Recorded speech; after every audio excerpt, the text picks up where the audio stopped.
ಎಲ್ಲರಿಗೂ ನಮಸ್ಕಾರ. Learn with Chetan YouTube ಚಾನಲ್ಗೆ ನಿಮ್ಮೆಲ್ಲರಿಗೂ ಆಧಾರದ ಸುಸ್ವಾಗತ. ಇಂದಿನ ದಿನ ನಾವು 10ನೇ ತರಗತಿಯ ವಿಜ್ಞಾನ ವಿಷಯದ ಅಧ್ಯಾಯ 5 ಜೀವಕ್ರಿಯೆಗಳು ಎಂಬ ಪಾಠದ ಪಠ್ಯಪೂರಕ ಪ್ರಶ್ನೆಗಳು ಅಂದರೆ ಪಾಠದ ಒಳಗಿನ ಪ್ರಶ್ನೆಗಳಿಗೆ ಉತ್ತರಗಳನ್ನು ಸಂಪೂರ್ಣವಾಗಿ ನೋಡ್ತಾ ಹೋಗೋಣ. ಈ ಒಂದು ಪ್ರಶ್ನೆಗಳು ಅತ್ಯಂತ ಸುಲಭವಾಗಿದ್ದು ಸರಳ ರೂಪದಲ್ಲಿ ಇರುತ್ತವೆ. ಈ ಒಂದು ಪಠ್ಯದ ಒಳಭಾಗದ ಪ್ರಶ್ನೆಗಳೇ ವಾರ್ಷಿಕ ಪರೀಕ್ಷೆಯಲ್ಲೂ ಸಾಕಷ್ಟು ಬಾರಿ ಪುನರಾವರ್ತನೆಯಾಗಿರ್ತವೆ. ಹಾಗಾಗಿ ದಯವಿಟ್ಟು ನೀವು ಈ ಒಂದು ವಿಡಿಯೋವನ್ನು ಸಂಪೂರ್ಣವಾಗಿ ನೋಡಿ ಅಂತ ಹೇಳ್ತಾ, ಇನ್ನು ಯಾರು ನಮ್ಮ ಚಾನಲನ್ನು ಸಬ್ಸ್ಕ್ರೈಬ್ ಮಾಡ್ಕೊಂಡಿಲ್ವೋ ದಯವಿಟ್ಟು ಸಬ್ಸ್ಕ್ರೈಬ್ ಮಾಡ್ಕೊಳ್ಳಿ ಅಂತ ಹೇಳ್ತಾ ಬನ್ನಿ ವಿಡಿಯೋವನ್ನು ಸ್ಟಾರ್ಟ್ ಮಾಡೋಣ. ಮೊದಲನೆಯ ಪ್ರಶ್ನೆ, ಮನುಷ್ಯರಂಥ ಬಹುಕೋಶೀಯ ಜೀವಿಗಳ ಆಕ್ಸಿಜನ್ ಅವಶ್ಯಕತೆಯನ್ನು ಪೂರೈಸಲು ವಿಸರಣೆಯು ಸಾಕಾಗುವುದಿಲ್ಲ ಏಕೆ ಅಂತ ಕೇಳಿರ್ತಾನೆ. ಆನ್ಸರ್ ನೋಡ್ತಾ ಹೋಗೋಣ. ಮಾನವನ ದೇಹದಲ್ಲಿನ ಎಲ್ಲ ಜೀವಕೋಶಗಳು ಸುತ್ತಲಿನ ಪರಿಸರದೊಂದಿಗೆ ನೇರ ಸಂಪರ್ಕದಲ್ಲಿ ಇರುವುದಿಲ್ಲ. ಆದ್ದರಿಂದ ಪ್ರತಿಯೊಂದು ಜೀವಕೋಶಕ್ಕೂ ವಿಸರಣೆಯ ವಿಧಾನದಿಂದ ಆಕ್ಸಿಜನ್ ಪೂರೈಸಲು ಸಾಧ್ಯವಿಲ್ಲ ಅಂತ ಬರೀಬೇಕಾಗ್ತದೆ. ಇನ್ನು ಎರಡನೇ ಪ್ರಶ್ನೆ ನೋಡಿ, ಕೆಲವೊಂದಕ್ಕೆ ಜೀವವಿದೆ ಎಂದು ನಿರ್ಧರಿಸಲು ನಾವು ಬಳಸುವ ಮಾನದಂಡಗಳೇನು ಅಂತ ಕೇಳಿರ್ತಾನೆ. ಉಸಿರಾಟ, ಬೆಳವಣಿಗೆ, ಚಲನೆ ಇವು ಜೀವವಿದೆ ಎಂದು ನಿರ್ಧರಿಸಲು ಬಳಸುವ ಪ್ರಮುಖ ಮಾನದಂಡಗಳು ಆಗಿರುತ್ತವೆ. ಮೂರನೆಯ ಪ್ರಶ್ನೆ, ಒಂದು ಜೀವಿಯು ಬೆಳವಣಿಗೆಗಾಗಿ ಬಳಸುವ ಹೊರಗಿನ ಕಚ್ಚಾ ವಸ್ತುಗಳು ಯಾವುವು? ಒಂದು ಜೀವಿಯು ಬೆಳವಣಿಗೆಗಾಗಿ ಬಳಸುವ ಹೊರಗಿನ ಕಚ್ಚಾ ವಸ್ತುಗಳು ಯಾವುವು ಅಂತ ಕೇಳ್ತಾನೆ. ಸಸ್ಯಗಳು ಸರಳ ಕಚ್ಚಾ ವಸ್ತುಗಳಾದ ಗಾಳಿಯಲ್ಲಿನ ಕಾರ್ಬನ್ ಡೈಆಕ್ಸೈಡ್ ಹಾಗೂ ಮಣ್ಣಿನಲ್ಲಿನ ನೀರು ಮತ್ತು ಖನಿಜಗಳನ್ನು ಬಳಸಿಕೊಂಡು ಕಾರ್ಬನ್ ಸಂಯುಕ್ತಗಳಾದ ಕಾರ್ಬೋಹೈಡ್ರೇಟ್, ಪ್ರೋಟೀನ್ ಹಾಗೂ ಕೊಬ್ಬುಗಳನ್ನು ಸಂಶ್ಲೇಷಿಸುತ್ತವೆ.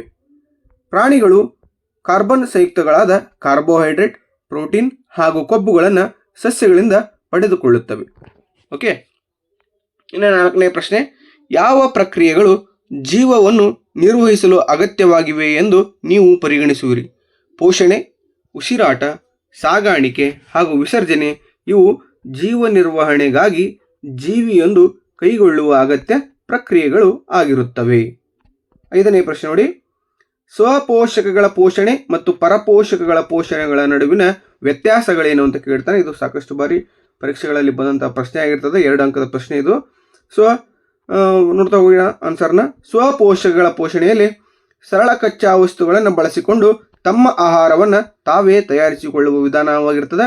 ಇನ್ನು ಪರಪೋಷಕಗಳ ಪೋಷಣೆ ತಮ್ಮ ಆಹಾರದ ಅಗತ್ಯತೆಗಾಗಿ ಬೇರೆ ಜೀವಿಗಳನ್ನು ಅವಲಂಬಿಸಿರುವ ಪೋಷಣಾ ವಿಧಾನ ಆಗಿರುತ್ತದೆ. ಎಲ್ಲ ಹಸಿರು ಸಸ್ಯಗಳು, ಕೆಲವು ಆಲ್ಗೆ ಮತ್ತು ಬ್ಯಾಕ್ಟೀರಿಯಾಗಳು ಈ ವಿಧದ ಪೋಷಣೆ ಕೈಗೊಳ್ಳುತ್ತವೆ. ಇಲ್ಲಿ ಪರಪೋಷಕಗಳ ಪೋಷಣೆಯಲ್ಲಿ ಎಲ್ಲ ಪ್ರಾಣಿಗಳು, ಶಿಲೀಂಧ್ರಗಳು ಮತ್ತು ಕೆಲವು ಬ್ಯಾಕ್ಟೀರಿಯಾಗಳು ಈ ವಿಧದ ಪೋಷಣೆಯನ್ನು ಕೈಗೊಳ್ಳುತ್ತವೆ. ಓಕೆ, ಸ್ವಪೋಷಕಗಳಿಗೆ ಸಸ್ಯಗಳು ಅಂತ ಉದಾಹರಣೆ ಬರೆದ್ರೆ, ಪರಪೋಷಕಗಳಿಗೆ ಪ್ರಾಣಿಗಳು ಅಂತ ಬರೆದ್ರೆ ನಡೀತದೆ. ಇನ್ನು 6ನೇ ಪ್ರಶ್ನೆ ನೋಡಿ, ದ್ಯುತಿ ಸಂಶ್ಲೇಷಣೆಗೆ ಅಗತ್ಯವಾದ ಪ್ರತಿಯೊಂದು ಕಚ್ಚಾ ಪದಾರ್ಥಗಳನ್ನು ಸಸ್ಯಗಳು ಯಾವ ಮೂಲದಿಂದ ಪಡೆದುಕೊಳ್ಳುತ್ತವೆ? ಸಸ್ಯಗಳು ಸರಳ ಕಚ್ಚಾ ವಸ್ತುಗಳಾದ ಗಾಳಿಯಲ್ಲಿನ ಕಾರ್ಬನ್ ಡೈಆಕ್ಸೈಡ್ ಹಾಗೂ ಮಣ್ಣಿನಲ್ಲಿನ ನೀರು ಮತ್ತು ಖನಿಜಗಳನ್ನು ಪಡೆದುಕೊಳ್ಳುತ್ತವೆ. ಹಾಗೂ ಎಲೆಗಳಲ್ಲಿನ ಕ್ಲೋರೋಫಿಲ್ ವರ್ಣಿಕೆಯು ಸೂರ್ಯನ ಬೆಳಕನ್ನು ಹೀರಿಕೊಂಡು ದ್ಯುತಿ ಸಂಶ್ಲೇಷಣೆ ಜರುಗಲು ಸಹಕರಿಸುತ್ತದೆ ಅಂತ ನೀವು ಆನ್ಸರನ್ನು ಬರೀಬೇಕಾಗ್ತದೆ. ಇನ್ನು 7ನೇ ಪ್ರಶ್ನೆ ನೋಡಿ, ನಮ್ಮ ಜಠರದಲ್ಲಿ ಆಮ್ಲದ ಪಾತ್ರವೇನು? ಇದು ಇಂಪಾರ್ಟೆಂಟ್ ಪ್ರಶ್ನೆ, 1 ಅಂಕದ್ದು. ಜಠರದಲ್ಲಿನ ಹೈಡ್ರೋಕ್ಲೋರಿಕ್ ಆಮ್ಲವು ಪೆಪ್ಸಿನ್ ಕಿಣ್ವದ ಕ್ರಿಯೆಯನ್ನು ಉತ್ತೇಜಿಸುವ ಆಮ್ಲೀಯ ಮಾಧ್ಯಮವನ್ನು ಉಂಟು ಮಾಡುತ್ತದೆ. ಹೈಡ್ರೋಕ್ಲೋರಿಕ್ ಆಮ್ಲವು ಆಹಾರದೊಂದಿಗೆ ಒಳಬರುವ ಸೂಕ್ಷ್ಮಜೀವಿಗಳನ್ನು ನಾಶಪಡಿಸುತ್ತದೆ ಅಂತ ನೀವು ಬರಿಬೇಕಾಗ್ತದೆ. ಓಕೆ, ಅತ್ಯಂತ ಇಂಪಾರ್ಟೆಂಟ್ ಪ್ರಶ್ನೆ ಅದು, ಸ್ವಲ್ಪ ಗಮನ ಕೊಟ್ಟು ನೋಡಿ. ಇನ್ನು 8ನೇ ಪ್ರಶ್ನೆ, ಜೀರ್ಣಕಾರಿ ಕಿಣ್ವಗಳ ಕಾರ್ಯವೇನು? ಜೀರ್ಣಕಾರಿ ಕಿಣ್ವಗಳ ಕಾರ್ಯವೇನು? ಇದು ಇಂಪಾರ್ಟೆಂಟ್ ಕೂಡ. ಜೀರ್ಣಕಾರಿ ಕಿಣ್ವಗಳು ಆಹಾರದ ದೊಡ್ಡ ಘಟಕಗಳನ್ನು ಚಿಕ್ಕ ಘಟಕಗಳಾಗಿ ಪರಿವರ್ತಿಸಲು ಸಹಾಯಕವಾಗಿವೆ. ಆಹಾರದ ದೊಡ್ಡ ಘಟಕಗಳನ್ನು ಏನು ಮಾಡ್ತಾವಂತೀವೋ ಚಿಕ್ಕ ಘಟಕಗಳಾಗಿ ಪರಿವರ್ತಿಸಲು ಸಹಾಯಕವಾಗಿರ್ತವೆ. ಉದಾಹರಣೆಗೆ, ಲಾಲಾರಸದಲ್ಲಿರುವ ಅಮೈಲೇಸ್ ಕಿಣ್ವವು ಕಾರ್ಬೋಹೈಡ್ರೇಟ್ಗಳನ್ನು ಸಕ್ಕರೆಯಾಗಿ ಪರಿವರ್ತಿಸುತ್ತದೆ. ಜಠರ ರಸದಲ್ಲಿನ ಪೆಪ್ಸಿನ್ ಎಂಬ ಕಿಣ್ವವು ಪ್ರೋಟೀನನ್ನು ಅಮೈನೋ ಆಮ್ಲಗಳಾಗಿ ಪರಿವರ್ತಿಸುತ್ತದೆ ಅಂತ ಬರೆದ್ರೆ ಸಾಕು. 9ನೇ ಪ್ರಶ್ನೆ ನೋಡ್ತಾ ಹೋಗೋಣ. ಪಚನಗೊಂಡ ಆಹಾರವನ್ನು ಹೀರಿಕೊಳ್ಳಲು ಸಣ್ಣ ಕರಳು ಹೇಗೆ ವಿನ್ಯಾಸಗೊಂಡಿದೆ? ಆನ್ಸರ್ ನೋಡಿ, ಸಣ್ಣ ಕರುಳಿನ ಒಳಗೋಡೆಗಳು ವಿಲ್ಲೈಗಳೆಂಬ ಅಸಂಖ್ಯಾತ ಬೆರಳಿನಂತಹ ರಚನೆಗಳನ್ನು ಹೊಂದಿದ್ದು ಅವು ಆಹಾರವನ್ನು ಹೀರಿಕೊಳ್ಳಲು ಬೇಕಾದ ಮೇಲ್ಮೈ ಪ್ರದೇಶವನ್ನು ಹೆಚ್ಚಿಸುತ್ತವೆ. ವಿಲ್ಲೈಗಳು ರಕ್ತನಾಳಗಳಿಂದ ಸಮೃದ್ಧವಾಗಿದ್ದು ಅವು ಹೀರಿಕೊಂಡ ಆಹಾರವನ್ನು ರಕ್ತವು ದೇಹದ ಪ್ರತಿಯೊಂದು ಜೀವಕೋಶಕ್ಕೆ ತೆಗೆದುಕೊಂಡು ಹೋಗುತ್ತದೆ. ಓಕೆ, ಇನ್ನು 10ನೇ ಪ್ರಶ್ನೆ, ಉಸಿರಾಟ ಕ್ರಿಯೆಗೆ ಆಕ್ಸಿಜನ್ ಅನ್ನು ಪಡೆದುಕೊಳ್ಳುವುದಕ್ಕೆ ಸಂಬಂಧಿಸಿದಂತೆ ಜಲಜೀವಿಗಳಿಗಿಂತ ನೆಲಜೀವಿಗಳು ಹೊಂದಿರುವ ಅನುಕೂಲತೆಗಳೇನು ಅಂತ ಕೇಳ್ತಾನೆ. ನೆಲವಾಸಿ ಪ್ರಾಣಿಗಳು ವಾತಾವರಣದಲ್ಲಿನ ಆಕ್ಸಿಜನ್ ಅನ್ನು ಉಸಿರಾಡುತ್ತವೆ, ಆದರೆ ನೀರಿನಲ್ಲಿ ವಾಸಿಸುವ ಪ್ರಾಣಿಗಳು ನೀರಿನಲ್ಲಿ ವಿಲೀನಗೊಂಡಿರುವ ಆಕ್ಸಿಜನ್ ಅನ್ನು ಬಳಸಿಕೊಳ್ಳುತ್ತವೆ.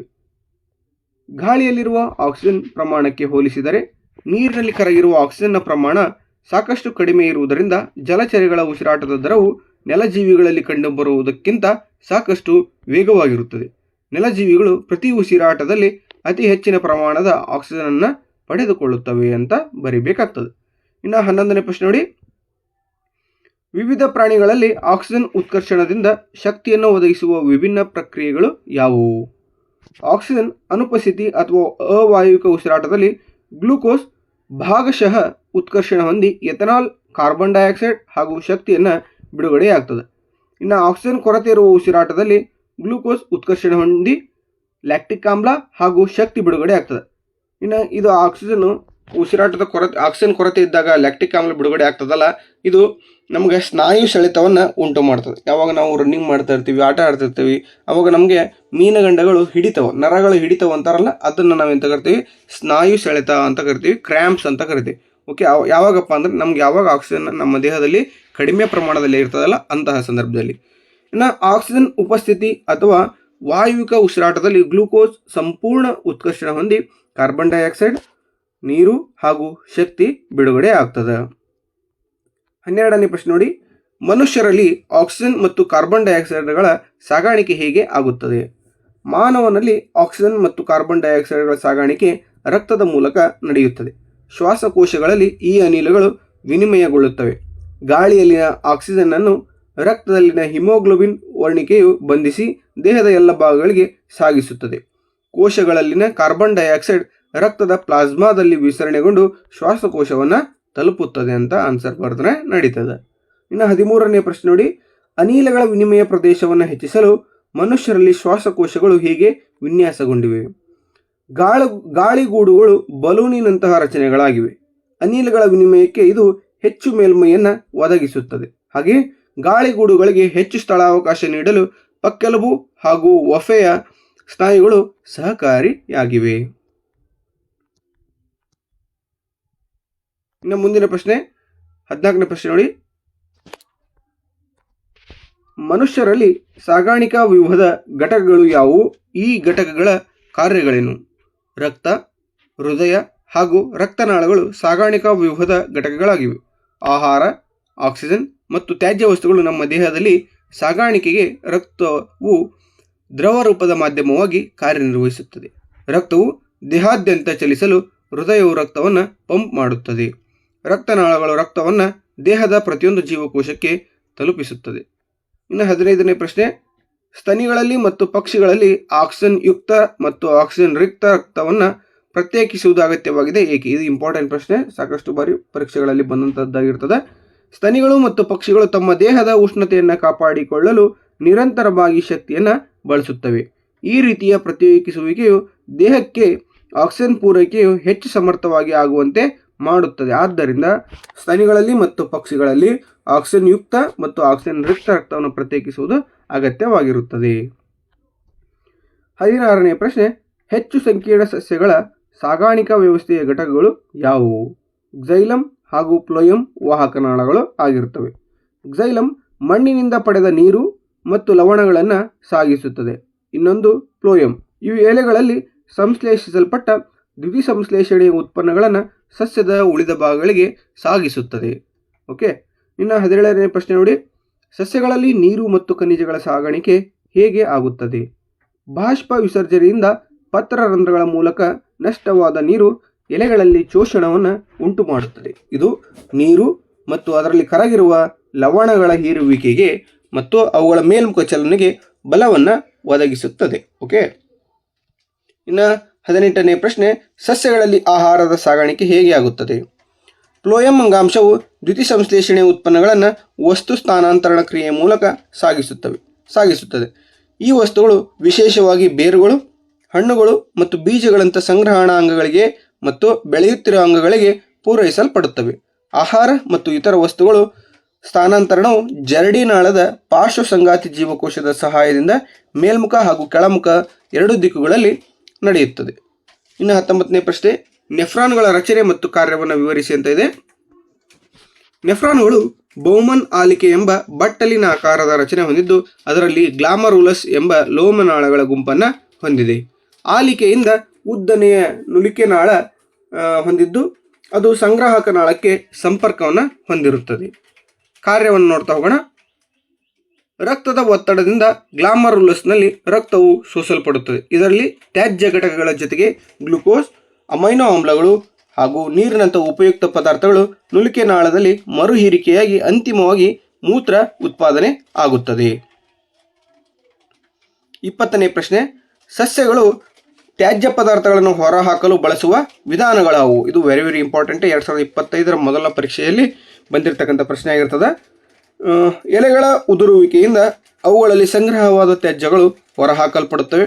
ಗ್ಸೈಲಮ್ಗಳಲ್ಲಿ ಸಂಗ್ರಹವಾದ ತ್ಯಾಜ್ಯಗಳನ್ನು ರಾಳ ಮತ್ತು ಅಂಟುಗಳ ರೂಪದಲ್ಲಿ ಹೊರಹಾಕುತ್ತವೆ. ಸಸ್ಯಗಳು ತಮ್ಮ ಸುತ್ತಲಿನ ಮಣ್ಣಿನಲ್ಲಿ ಕೂಡ ಕೆಲವು ತ್ಯಾಜ್ಯ ವಸ್ತುಗಳನ್ನು ವಿಸರ್ಜಿಸುತ್ತವೆ. ಹೀಗೆ ಬರಿಬೇಕಾಗ್ತದೆ ನೀವು. ಓಕೆ. ಇನ್ನು ಬಾಷ್ಪ ವಿಸರ್ಜನೆಯ ಮೂಲಕನೂ ಕೂಡ ಸಸ್ಯಗಳು ತಮ್ಮ ತ್ಯಾಜ್ಯ ವಸ್ತುಗಳನ್ನು ಹೊರಹಾಕಲ್ಪಡ್ತವೆ. ಓಕೆ. 21ನೇ ಪ್ರಶ್ನೆ, ಉತ್ಪತ್ತಿಯಾಗುವ ಮೂತ್ರದ ಪ್ರಮಾಣವನ್ನು ಹೇಗೆ ನಿಯಂತ್ರಿಸಲಾಗುತ್ತದೆ?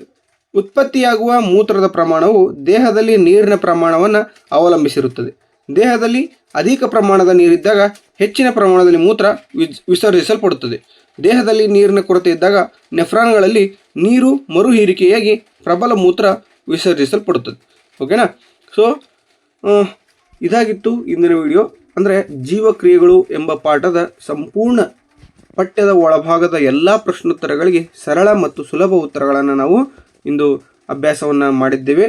ಸೊ ಈ ಒಂದು ವಿಡಿಯೋ ನಿಮಗೆ ಇಷ್ಟ ಆಗಿದ್ದರೆ ದಯವಿಟ್ಟು ಲೈಕ್ ಮಾಡಿ, ಶೇರ್ ಮಾಡಿ, ಕಮೆಂಟ್ ಮಾಡಿ, ಹಾಗೆ ಸಬ್ಸ್ಕ್ರೈಬ್ ಮಾಡ್ಕೊಳ್ಳೋದನ್ನು ಮರಿಬೇಡಿ ಅಂತ ಹೇಳ್ತಾ ಇಲ್ಲಿಗೆ ವಿಡಿಯೋವನ್ನು ಮುಕ್ತಾಯಗೊಳಿಸ್ತಾ ಇದ್ದೇವೆ. Thank you so much.